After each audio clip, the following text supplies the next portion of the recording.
This video is terrible. I'm so mad. It could have been so much cooler. It's fine. I know it's fine. No one watches my videos anyway, but still. Hey guys, what's up? This is the smallest case I have ever had. It is tiny. This thing is so small. For reference, this is the I/O shield cutout on the back. And as you can see, I actually do have the pre-installed graphics card in here right now. We'll talk about that in a minute when we go through specs, but this case is so small. Now, this case is not only just super small, it's very special for a couple of reasons. First of all, it's actually like a really coherent case. I know that's not a huge thing, but it's a good design. This is an interesting case. It's not super boring like some super small form factor cases, which are just a box. You know, we actually were able to get front panel USB, which is insane for a case of this size. I know you haven't seen it flopping around over here. But finally, if we look on the back, we'll notice, okay, there's an I/O shield cut out, so that gives you a reference to the size of this case. There's our graphics cards cutouts, and naturally below it is, wait, what is that? Normally this is where a power supply cutout would be, and technically it is. But this is not what I would call a standard power supply mount, because this mount is actually for a special type of power supply called a Flex ATX power supply. And Flex ATX power supplies look like this. This is actually Silverstone's FX500 power supply. They did send it to me for this build, which I'm super excited to use, and we'll actually use that in a minute for this build.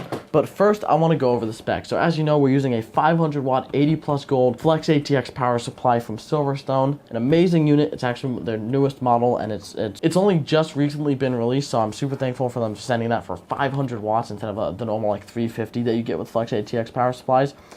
For our motherboard today, since this is actually just a test of this case, for today, we're not going with anything super special. This is my kind of pre-built little i7 7700 Z170 motherboard with a stock cooler on it.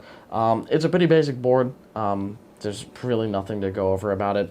It's got an M.2 slot on the back, which we will be populating with this rather basic Team Group SSD, again, just to test this case and system. This is super awesome, but I will be doing a much more in-depth build later down the line with much better parts once I figured out a custom solution for possible liquid cooling. That's the point, so we're going to put our SSD on the back like so, and of course we're going to put our SSD on the back of this. It's nothing special, and of course it doesn't even mount because of the way this motherboard is designed, but that'll be fine. It'll be held on by pressure. So we have that, so 7700, nothing special. For RAM, we're going at 16 gigs of Trident Z Royal. Yes, this is the gold Trident Z Royal. It is a fingerprint magnet, but I think I just kind of have to for this build go gold memory, so we're going to slot that in right now. Just like so, trying not to touch the heat spreader and make it any dirtier than it already is. These poor memory sticks. They are so pretty though. That's amazingly tacky. So, normally I would go and put the I/O shield in and then the motherboard. I will put the I/O shield in upside down, actually, because of the way the motherboard mounts. Also, for our graphics card, guys, we actually have this GTX 1660 Super. Now, I was going to use an RTX 2060 KO, but my RTX 2060 KO has kind of disappeared, meaning that, yes, I sold it for money. So, we're going with the 1660 Super today because the only card that I have that currently fits, but just know you could get away with something like an RTX 2060. They have models that'll easily fit in this case. Pretty amazing. The reason it's pre-mounted, as you guys can see, is I had to take apart the entire case, basically. This case actually comes disassembled when you buy it. You have to assemble it yourself. They do have instructions on their website. This is a geek case. I will leave a link to the website where I bought this case below. But besides that, let's get into the build itself. So, for the build today, we're actually going to be starting with our power supply. So that means we're starting with Silverstone's FX500 power supply. Now, technically, this case, you can buy a custom modular, which is weird, Flex ATX PSU, but it's like $200 to $300. So this for less is much better, considering, you know, I got it for review. Anyway, I'm going to just put that in like so, make sure the mount is correct. This is going to be definitely a tight fit, just like that. and we're going to screw that in. Alright, so I'm going to secure our power supply with the 4 provided screws. Man, this is going to be a pain. And just like that, our Flex ITX power supply is secure. Now, the reason we are putting this in first is because cable routing is going to be impossible later down the line. It may even be pretty impossible now, but that's besides the point.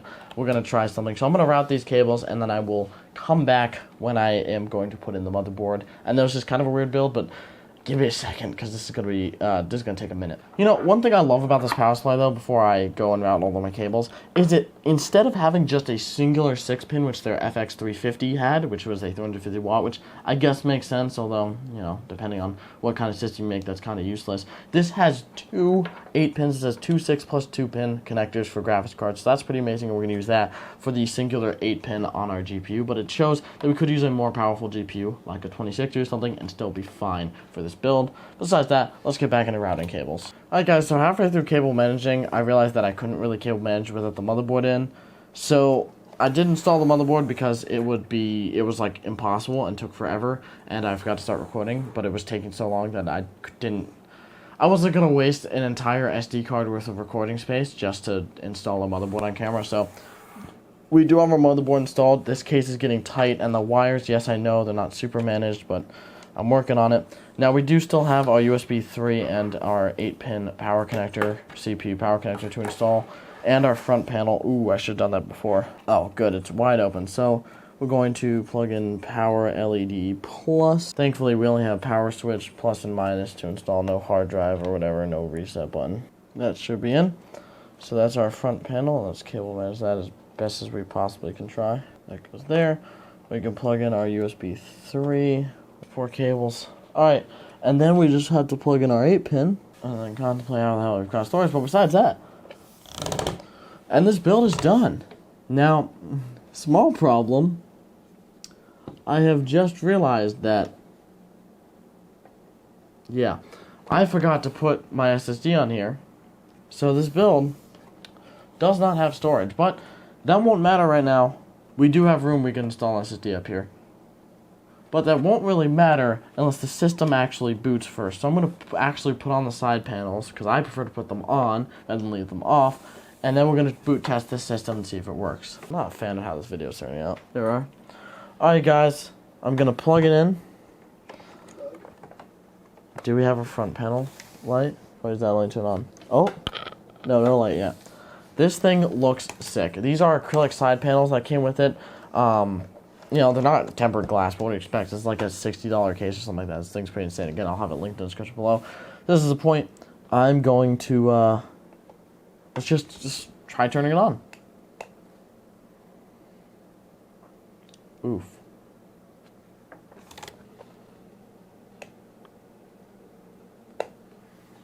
Oh, I've got to turn on the power supply.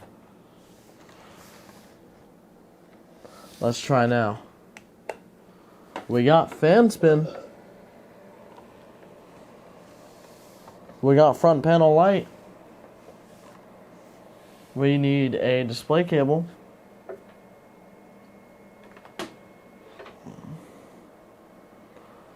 Shit. Alright, do we have a display? And we're testing our USB as well. i7-7700, 16 gigs of RAM. Wait, don't tell me I actually did put in my SSD and I'm an idiot. It says we have a SATA drive, which I think is our M.2 SSD. Our CPU temp's only 45 degrees, which is expected for a pretty stock-ass cooler. Did I actually end up... Okay. Our system is up and running, working pretty well. Let's quit without saving. Let's go to Windows and see what's going on. I totally planned that. You know, never have I ever forgotten that I've installed something. Normally it's that I forget to install something, so this is a happy accident. But this system is confrontationally tiny. I love it. Like, I've made systems that are, like, longer, but not, like, they're shorter, but I think this is my favorite in terms of small form factor parts. Alright, so we're going to see, hopefully we can boot into Windows if I install Windows. Also, we have a cool little blue LED on our power button. That's great. And our front panel USBs do happen to work. That's going to come up. That's fine. This video is terrible. I'm so mad. It could have been so much cooler. It's fine. I know it's fine. No one watches my videos anyway, but still. Find it funny, this computer that's this tiny is better than Chris's. And his is fucking huge. Alright, guys. So, we've booted into Windows here. I think this is a blank drive because I'm pretty sure this is a drive from a system I planned on selling. I wish I'd used my 1 terabyte SSD that's in a different system right now, but I completely forgot it existed for the duration of this build. But this thing is amazing. I'm trying not to smudge the glass or that acrylic. It's not super light, but I mean, for a computer, it's super fucking light. So actually, it is super light for a computer. You know, it's dense.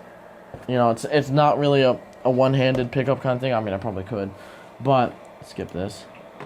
We do have Windows. I just want to check our task manager and make sure we have everything showing up.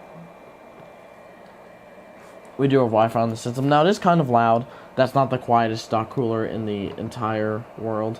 But, yep, we got 1660 Super, 16 gigs of RAM, and our 7700. And, of course, our SATA M.2 SSD, which is installed with Windows. I will leave this as a blank drive for now. And, now, there's not really a point in doing a part 2 of this exact system because I've done almost the same exact system, a small form factor. This was just testing how small I can make a PC in a case like this, and this thing is tiny. Let me turn it off for now so you guys can just see. You know, this thing is so small. Oh, the RAM stays off. Like, this is the dream portable rig. You could shove this in a backpack. Like, for example, look, if I take this child's dinosaur backpack, I can easily just, no, it's gotta fit in the child's backpack or it doesn't count. It's gotta zip up. You need to be able to shoplift it. It, for the most part, will fit in a backpack. This is just a child's backpack. You get the point. If that was a real backpack, totally. I also was probably doing wrong, but that's the point. This system is freaking tiny. It's adorable. It's tacky. It's awesome, and I love it. Stay tuned for, in a little while, I will be taking out the core components, you know, and putting in a better graphics card, a better CPU, better storage, and making a really sick system with some custom mods, because as you know, when I do small form factor PCs, I do a test run with some basic parts, and then I like to do something special for the second one. Like for the last one, I liquid cooled it. That's the point. So let's wrap this video up. This is the system. It's super small. I love it. Links to this case, if you're looking for it, will be in the description. It's through Geek's website. It comes unassembled, disassembled. So that's the point. Thank you guys so much for watching. I love you guys, and I'll see you in the next one. Peace. I love you too. Thanks, Mom.